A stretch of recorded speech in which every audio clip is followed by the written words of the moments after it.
From Dante West, whose addiction got so bad he ended up on the street. Snakes on my life. What? Man, alright. Why'd you hit him? Did he attack you first with the self-defense, or did you hit him? To Lamar Odom being found unconscious in a brothel after suffering 12 strokes and 6 heart attacks. I was pronounced dead, I think, twice. In this video, we're breaking down NBA players who lost it all to drug addiction. Chris Heron. Heron's journey into substance abuse began in high school with alcohol and marijuana, seemingly innocent experimentation that would eventually escalate into something far more sinister. During his college years, this experimentation evolved into cocaine use, and by the time he reached the NBA, he had progressed to prescription painkillers like OxyContin, Vicodin, and Percocet. Most alarmingly, his addiction eventually led him to heroin, a drug that would nearly claim his life on multiple occasions. The timeline of Heron's struggles reads like a medical nightmare. In 1994, while at Boston College, he failed a drug test for marijuana and cocaine before his first game, leading to subsequent failures and eventual expulsion. A brief stint at Fresno State in 1997 ended similarly when another failed drug test led to mandatory rehabilitation. But these early interventions proved insufficient to address the underlying issues driving his addiction. The most terrifying chapter of Heron's story unfolded after his NBA career had ended. In 2004, he was charged with heroin possession after passing out in a drive-thru, a public embarrassment that should have served as a wake-up call, but instead marked just another milestone in his descent into addiction. The nadir came in 2008 when Heron experienced what can only be described as a medical miracle. A heroin overdose left him clinically dead for 30 seconds after he crashed into a utility pole, his body shutting down completely before medical professionals managed to revive him. In one of the most powerful moments captured in addiction recovery narratives, Heron described his experience of that overdose and the moment that changed everything. 30 days later, I'm back on the streets. The next morning when I walked into Women's and Infants Hospital, my wife was sitting up in bed crying with the kids.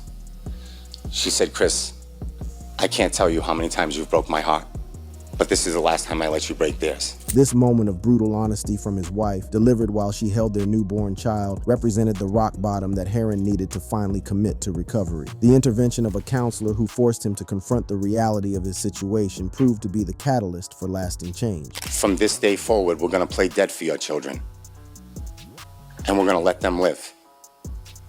Because Chris, you know it and I know it, you're 32 years old. Heron has been sober since August 1st, 2008, marking over 15 years of sustained recovery. But perhaps more importantly, he has transformed his personal nightmare into a platform for helping others. His recovery journey has been nothing short of remarkable in its scope and impact. He founded Hoop Dreams in 2009 for player development, co-authored Basketball Junkie, a memoir, in 2011, and starred in the Emmy-nominated ESPN documentary Unguarded in 2011. His advocacy work has reached extraordinary proportions. He runs Heron Talks, delivering over 200 annual speeches, operates the nonprofit Heron Project, established in 2011, and founded the Heron Wellness Rehab Center in 2018. Heron's near-death experience may have forced a change, but not every player hits that turning point soon enough. Lamar Odom's story shows just how far the spiral can go before help comes, if it does at all. Lamar Odom. Odom's issues began with marijuana early in his career, but escalated to cocaine and other substances, exacerbated by personal stresses and injuries that are common in professional athletics. The progression of his addiction followed a familiar pattern. What began as recreational use gradually became a dependency that would impact every aspect of his life, from his marriage to reality TV star Khloe Kardashian to his professional basketball career. The timeline of Odom's public struggles began early in his career. He was suspended twice for marijuana violations in 2001 and 2002, while with the Clippers, incidents that should have served as early warning signs, but were perhaps dismissed as youthful indiscretions rather than symptoms of a deeper problem. The situation escalated significantly in 2013 when he was arrested for DUI amid reports of a 2-year drug problem, indicating that his substance abuse issues had persisted and worsened throughout his career. However, nothing could have prepared the sports world for what happened in 2015. Odom was found unconscious at a Nevada brothel after cocaine and supplement use, suffering kidney failure, heart attacks, and 12 strokes, requiring life support. The incident was so severe that doctors weren't sure he would survive, and if he did, whether he would suffer permanent brain damage or other lasting effects. The public nature of Odom's overdose, combined with his high-profile marriage and reality TV appearances, made his struggle front-page news across the country. But perhaps more importantly, it highlighted the very real dangers of drug addiction and how quickly a life can hang in the balance. The fact that someone with access to the best medical care and unlimited financial resources could come so close close to death served as a stark reminder that addiction doesn't discriminate based on wealth or status. In his own words, Odom has been remarkably candid about the depths of his addiction. Like, what could I actually tell Chloe to leave her for a couple of hours to even leave to go do drugs with some random woman? Where the woman, I'm going so heavy with the drugs, the woman actually gets into my phone and actually calls Chloe yo, you gotta come get them. He's just going crazy. He's gonna kill himself, huh? This raw admission reveals the chaotic and dangerous nature of his drug use, showing how far his addiction had progressed and the impact it had on his relationships. After the 2015 overdose, Odom made a remarkable recovery, calling himself a walking miracle in 2017. The term walking miracle is not hyperbole when considering the medical severity of his condition. The combination of kidney failure, multiple heart attacks, and strokes should have been fatal or at minimum left him with severe permanent disabilities. His recovery process has been multifaceted and ongoing. He has pursued brief post-NBA basketball stints in the Philippines and Big Three League, appeared on reality TV like Celebrity Big Brother, and engaged in business ventures, including selling his senior care company in 2023. Odom's survival was called a miracle, but for Dante West, the struggle never really stopped, because when addiction is tangled with mental illness, the battle becomes even more brutal. Dante West.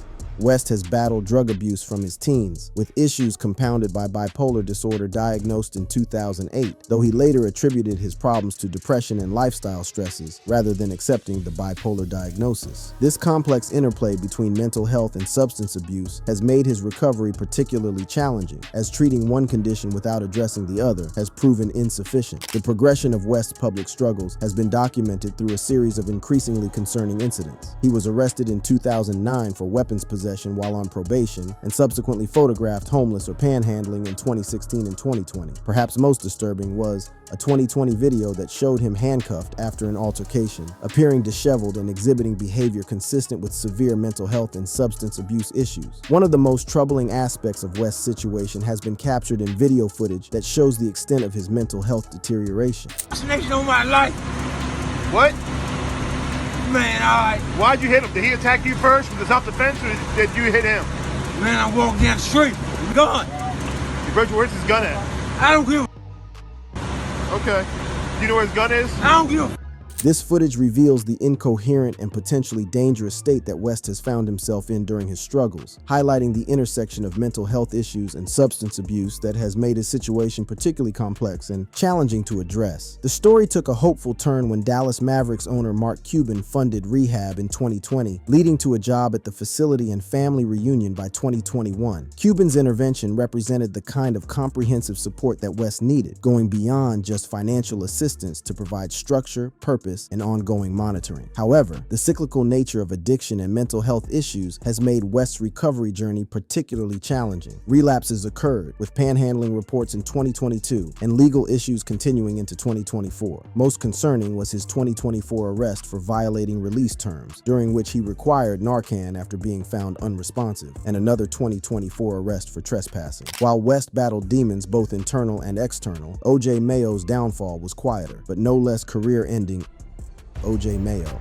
Mayo's troubles with banned substances began relatively early in his NBA career and followed a pattern of escalating violations that ultimately led to his permanent dismissal from the league. His first major incident occurred in 2011 when he was suspended 10 games for testing positive for DHEA, which he attributed to an energy drink. While DHEA violations are often considered less serious than drugs of abuse, this incident served as a warning sign that Mayo was either careless about what he consumed or was beginning to experiment with performance-enhancing substances. The situation escalated dramatically in 2016 when Mayo was banned from the NBA for violating the anti-drug program, with eligibility for reinstatement in 2018, though he did not return. This ban was related to what the NBA classifies as drugs of abuse, which include substances like marijuana and prescription painkillers rather than performance-enhancing drugs. In a brief public appearance captured on video, Mayo addressed his situation with characteristic optimism despite the severity of his circumstances. Are you planning to come back? Yeah. Any message to the teams out there?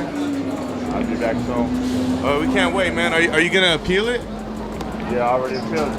putting in the work. This public statement demonstrated Mayo's belief that he would return to the NBA. But despite being eligible for reinstatement in 2018, no NBA team signed him, effectively ending his career in the league. Mayo's substance abuse involved marijuana and prescription painkillers, as he later admitted in a 2017 interview. He denied using harder drugs like cocaine, emphasizing that his issues were specifically with painkillers and marijuana. This distinction is important because it highlights how prescription drug abuse has become a significant issue among professional athletes, who often have legitimate access to pain medications due to the physical demands of their sport. Mayo reflected on how his lifestyle and decision-making contributed to his downfall, noting that his entourage had grown too large and that he had prioritized socializing over maintaining his physical condition and basketball skills. He described gaining considerable weight during his last season with the Bucks, which affected his performance and may have contributed to increased painkiller use. After his NBA ban, Mayo continued playing professionally overseas, signing with teams in Puerto Rico, Taiwan, China, Russia, and Egypt through 2024, when he transitioned to coaching. Mayo's career ended with a ban, but for Shawn Kemp, the addiction started with heartbreak, on the court, not off it. Shawn Kemp, playing from 1989 to 2003 and drafted 17th overall by the Seattle Supersonics, Kemp was a six-time All-Star who averaged 14.6 points and 8.4 rebounds, leading Seattle to the 1996 finals and earning the nickname Rain Man for his dominant play and spectacular dunking ability. However, beneath the athletic success lay a struggle with cocaine and marijuana use that Kemp has directly linked to the psychological impact of losing the 1996 NBA Finals to Michael Jordan's Chicago Bulls. Kemp's substance abuse was connected to stress from his career and personal life, including fathering multiple children, but he has been particularly candid about how the disappointment of that finals loss triggered his descent into addiction. The timeline of Kemp's legal troubles related to drug use began after his retirement from professional basketball. He was arrested in 2005 for cocaine and marijuana possession with a firearm, pleading guilty, and arrested again in 2006 for misdemeanor marijuana possession. These incidents occurred years after his playing career ended, suggesting that his substance abuse issues persisted long after the immediate pressures of professional basketball were removed. What makes Kemp's story particularly compelling is his willingness to discuss the psychological factors that contributed to his drug use. He has spoken about feeling let down by his team during the 1996 finals and how coming so close to defeating Michael Jordan's Bulls only to fall short created a depression that he attempted to self-medicate with drugs and alcohol. Kemp's case illustrates an important aspect of athlete substance abuse that is often overlooked: the role of psychological trauma and disappointment in triggering addictive behaviors. While much attention is paid to the physical pressures and injury-related pain that can lead to drug abuse, the emotional and psychological toll of high-stakes competition and crushing defeats can be equally devastating. Despite facing no formal NBA suspensions during his career, Kemp's post-retirement attempts at comebacks failed. His substance abuse issues, combined with weight problems and the natural aging process, made it impossible for him to return to his previous level of play. In recent years, Kemp has transitioned into business ventures, including opening a cannabis dispensary in 2020 and operating restaurants. The cannabis business represents an interesting development for someone who previously faced legal troubles for marijuana possession, as changing social attitudes and legalization have created legitimate business opportunities in this sector. However, Kemp's legal troubles have continued into recent years, with unrelated assault charges in 2023 to 2025, pleading guilty to second-degree assault in 2025. Kemp's career faded post-retirement, but Roy Tarpley's never had a chance to flourish. His battle with cocaine would end in multiple bans and eventually a tragic loss. Roy Tarpley. Tarpley's battle with cocaine and alcohol addiction became a defining struggle that would span his entire professional career and ultimately contribute to his premature death. He violated the NBA's substance abuse policy repeatedly, demonstrating the progressive nature of addiction and the difficulty of maintaining sobriety under the pressures of professional athletics. The timeline of Tarpley's legal and professional troubles paints a picture of escalating addiction issues. He was arrested for DWI in 1989 and 1991, leading to suspensions, was banned in 1991 for policy violations, reinstated in 1994, but permanently banned in 1995 for alcohol use. This pattern of violation, suspension, attempted rehabilitation, and relapse is unfortunately common among athletes struggling with addiction. What made Tarpley's case particularly heartbreaking was his evident talent and potential. During his brief periods of sobriety and reinstatement, he demonstrated the skills that had made him such a highly regarded prospect. However, each relapse seemed to make recovery more difficult, and the cycle of addiction became increasingly difficult to break. After his permanent NBA ban, Tarpley played overseas in Greece, Russia, and China until 2006, winning titles like the 1993 FIBA European Cup. This international career demonstrated that his basketball skills remained intact even as his personal struggles continued. But it also showed how addiction had forced him to accept a significantly reduced status in the basketball world. Tarpley's legal battles with the NBA continued long after his playing career ended. He sued the NBA in 2009 under the Americans with Disabilities Act, with the case settled out of court. This lawsuit raised important questions about whether addiction should be treated as a disability rather than a moral failing, and whether the NBA's punitive approach to drug violations was appropriate given the medical understanding of addiction. The tragic conclusion to Tarpley's story came in 2015 when he died at age 50 from liver failure. Before Tarpley, there was Ray Richardson, the first NBA player banned for life, and the league used him as a warning. Ray Richardson. Richardson's struggle with cocaine addiction began shortly after entering the NBA, during a time when drug use was reportedly widespread throughout the league. He struggled with cocaine addiction, leading to multiple policy violations, and his case became a test for the NBA's newly implemented drug policies in the early 1980s. The significance of Richardson's ban cannot be overstated in the context of NBA history. He was banned for life in 1986 after 3 violations, becoming the first active player to receive such punishment. This precedent established the NBA's serious approach to drug violations and served as a warning to other players about the potential consequences of continued substance abuse. Richardson's ban came during a period when the NBA was struggling with its public image due to widespread reports of drug use among players. The league faced criticism from fans, media, and sponsors who were concerned about the extent of substance abuse problems. Richardson's case became a test of whether the NBA would follow through on its stated policies or would make exceptions for talented players. Although he was reinstated in 1988,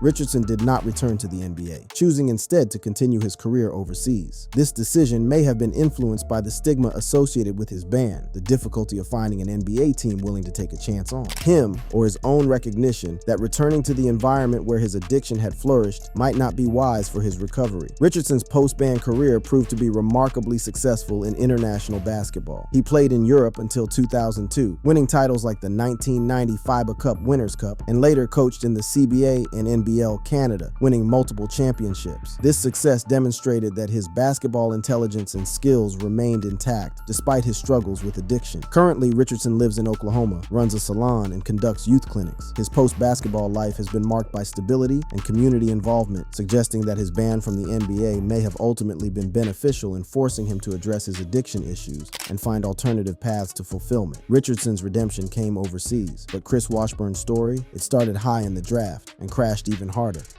Chris Washburn.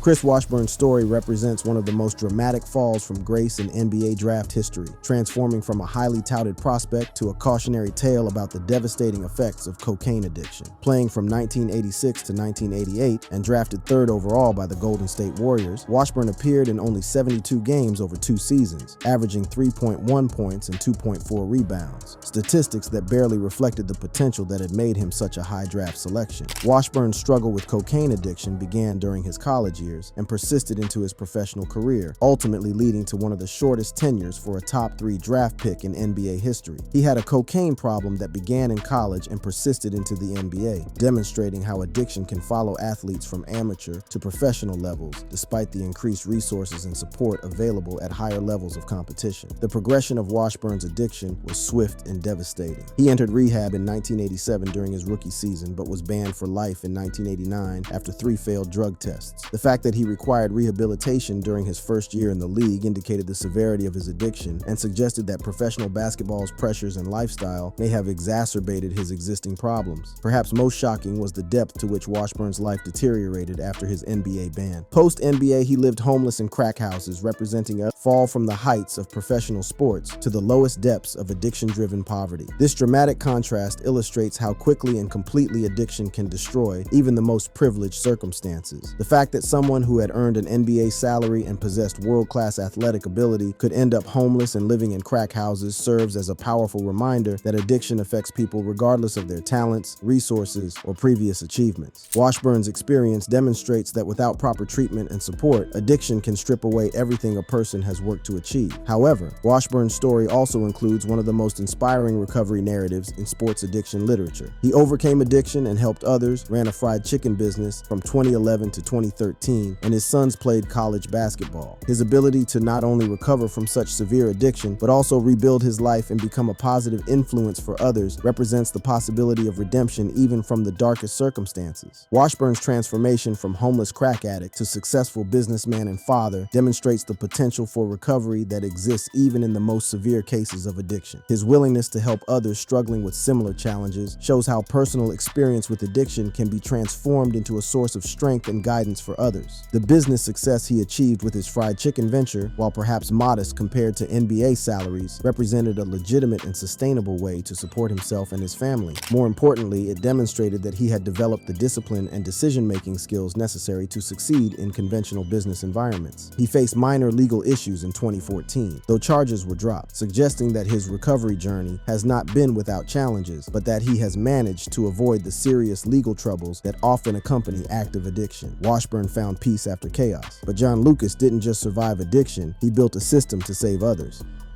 John Lucas II.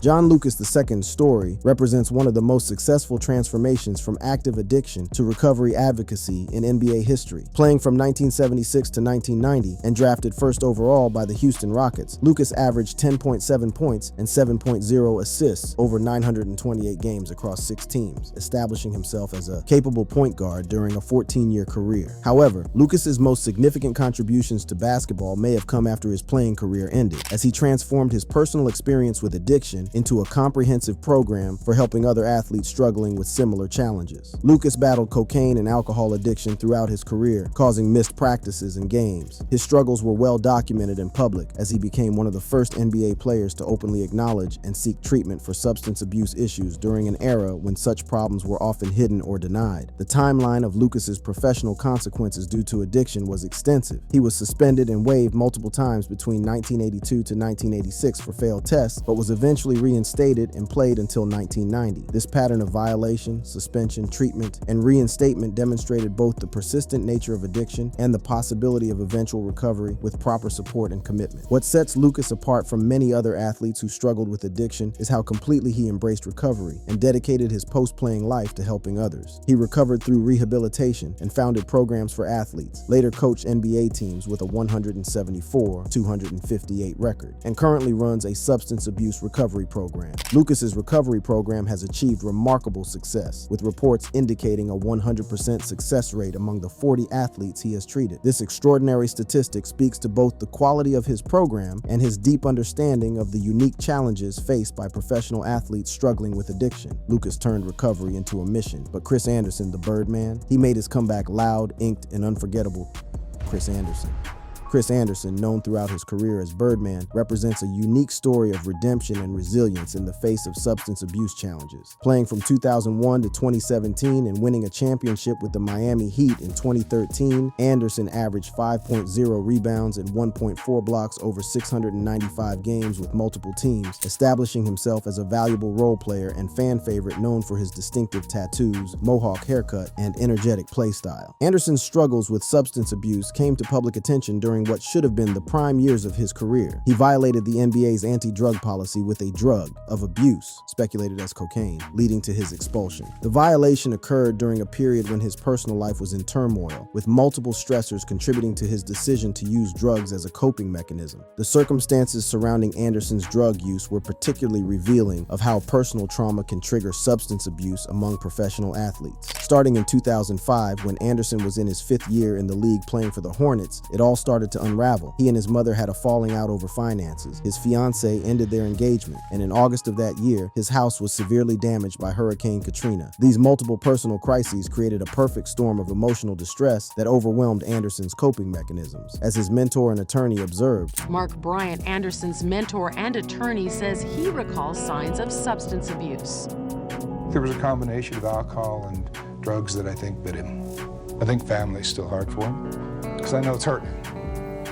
I know it's hurting him. The culmination of these struggles came in 2006 when Anderson was banned after testing positive for a substance on the league's drugs of abuse list. The ban was particularly harsh because drugs of abuse violations carry stiffer penalties than marijuana violations, reflecting the NBA's recognition of the greater dangers posed by substances like cocaine, heroin, and methamphetamine. Anderson's reaction to his suspension revealed the devastating impact that losing his NBA career had on his sense of identity and purpose. Darkest point was knowing that I had messed up that bad. As a child growing up, you know, your dream is to be a professional athlete, and you just destroyed that. Despite opportunities to publicly discuss the specific substances he used, Anderson has consistently refused to provide details, maintaining that the important message is simply to avoid drugs altogether. Why haven't you ever publicly stated what drugs you used that caused the suspension? I don't know. It just... Do you want to say it now? No. Everybody always wants to know. This refusal to specify particular substances reflects a mature understanding that focusing on specific drugs can miss the broader point about addiction and poor decision-making. Anderson's recovery process was comprehensive and well-supported. He spent 4 weeks in rehab, then moved in with his close friend Mark Bryant and his family in Denver, who helped keep him clean. Bryant says Anderson passed weekly drug tests for 2 years. This level of ongoing support and accountability proved crucial to his successful rehabilitation. The return to professional basketball represented both a personal triumph and a test of his commitment to sobriety. Anderson was reinstated in March 2008 and returned to the Hornets, but as a free agent in the offseason, he chose to sign with the Denver Nuggets, the city where he had found support during his recovery. His comeback was motivated by a desire to prove himself and demonstrate that his suspension had been a learning experience rather than a permanent character flaw. I did want her to come back and make a statement. What statement did you want to make? Look at me now. Anderson's post-reinstatement career proved that his drug suspension had been an aberration rather than a sign of permanent decline. He achieved career highlights, including winning the 2013 championship with Miami Heat and setting a playoff field goal percentage record. These achievements demonstrated that recovery from addiction could lead not just to a return to previous performance levels, but to even greater success. That brings us to the end of this video. For more interesting videos like this, click on the cards on your screen.